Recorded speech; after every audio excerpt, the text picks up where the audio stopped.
Yo guys, di video ini kita bakal ngasih tahu tentang kegiatan kita selama kolab 1 di semester 2 ini.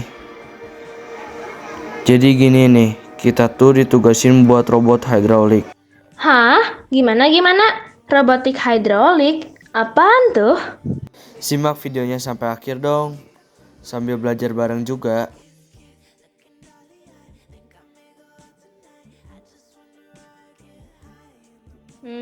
Gitu doang.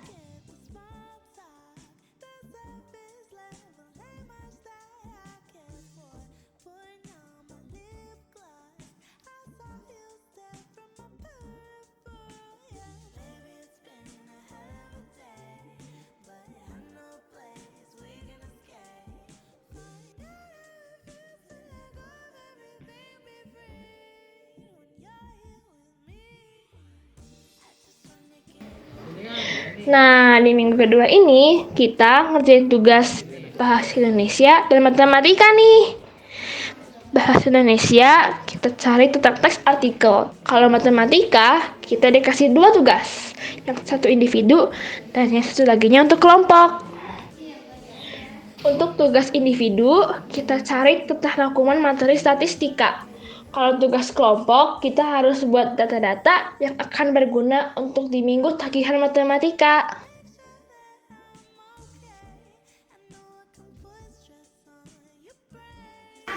Minggu 3 ini kita tugasnya sama guys. Dan di minggu 3 ini juga kita udah mulai bikin robotik hidroliknya. Jadi kita mulai dengan mengumpulkan bahan-bahan lalu bekerja dengan tugasnya masing-masing. Nah, jadi bahan-bahannya udah pada kekumpul semua nih. Bahan-bahannya itu ada 20 suntikan, 20 stik es krim, 10 tusuk sate, 3 kardus bekas, 2 selang berukuran 4 meter, sama lem tembak. Setelah itu baru kita mulai kerjain tugasnya sesuai tugas masing-masing. Kendala pas bikinnya juga banyak guys, mulai dari luka kena cutter, suntikan yang retak pas lagi dipotong, suntikan yang longgar bikin hidrolik gak kerja dan sebagainya. Tapi kita tetap bisa menjalankan tugas dengan baik.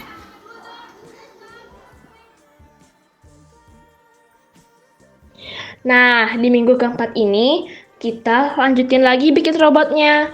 Kali ini juga kita sambil mencari data untuk matematika untuk bagian matematika di minggu depan.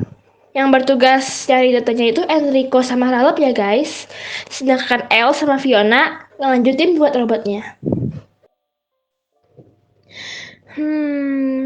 Di minggu keempat ini juga tantangannya lebih banyak guys.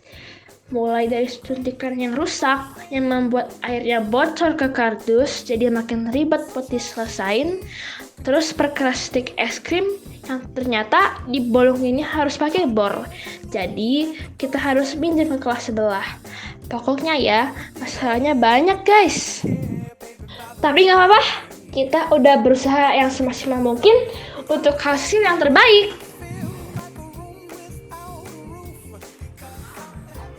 Kita di minggu kelima ini masih nyicil ngerjain robot. Tapi kita lebih fokus ke tagihan mat guys. Ya nih, karena elemennya jadi kerasa lebih mudah.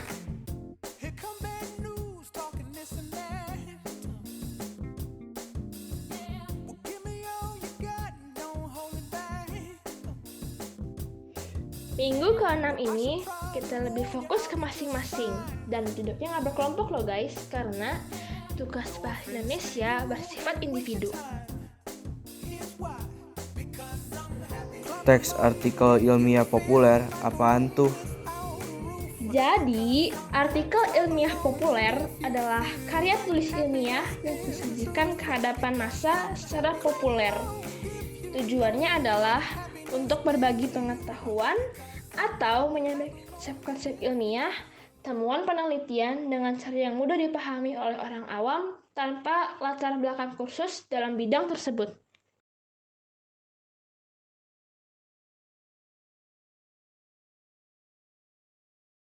Tangan hidrolik sebagai sarana belajar.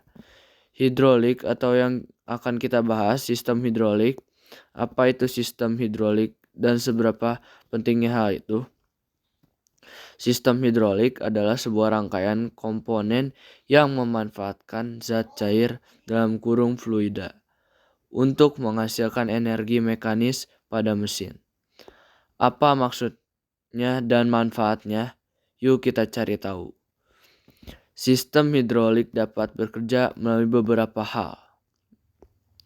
Jadi, cara kerjanya adalah fluida yang dibuat tekanannya oleh pompa hidrolik kemudian diteruskan ke komponen silinder kerja lewat pipa-pipa, saluran, dan katup yang ada sehingga memicu pergerakan translasi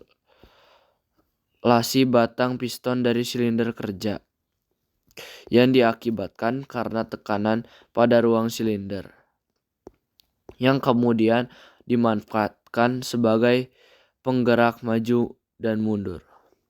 Manfaat menggunakan sistem hidrolik selain dapat memudahkan pekerjaan manusia adalah supaya kami semua dapat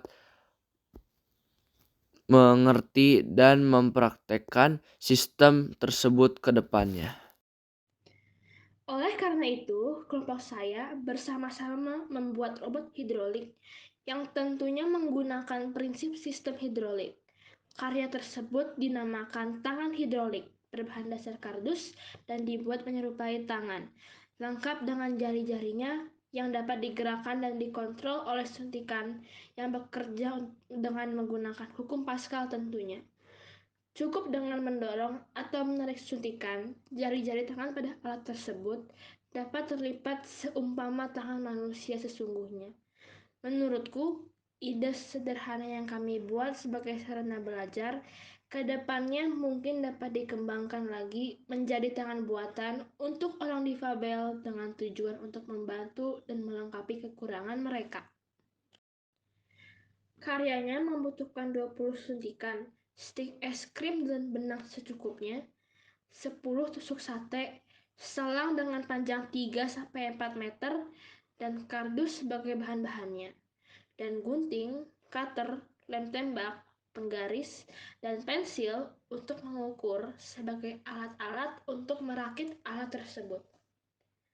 Pertama-tama, setengah dari suntik dipotong kecil-kecil menjadi 19 bagian untuk ditempelkan pada buku jari. Mengumpamakan sendi pada jari agar bisa ditekuk pada tangan dari kardus yang sudah dipotong. Suntikan sisanya ditempel di setiap jari, yang kemudian ujungnya diikat dengan benang ke ujung jari agar jika suntikan tertarik, jari-jari tangan juga ikut tertarik dan tertekuk. Kedua sisi selang kemudian direkatkan dengan dua ujung suntikan. Satunya disuntikan yang baru dan satunya disuntikan yang tertempel di kardus. Air kemudian diisi ke salah satu suntikan agar hukum Pascal fisika dapat bekerja. Lalu, bahan-bahan sisa seperti kardus, stik es krim, dan tusuk sate dirakit menjadi alas sekaligus tempat suntikan untuk mengkontrol gerak tangan kardus yang sudah dibuat. Cukup mendorong stik es krim yang terhubung ke tangan tersebut, sudah dapat membuat jari-jarinya menekuk atau terbuka.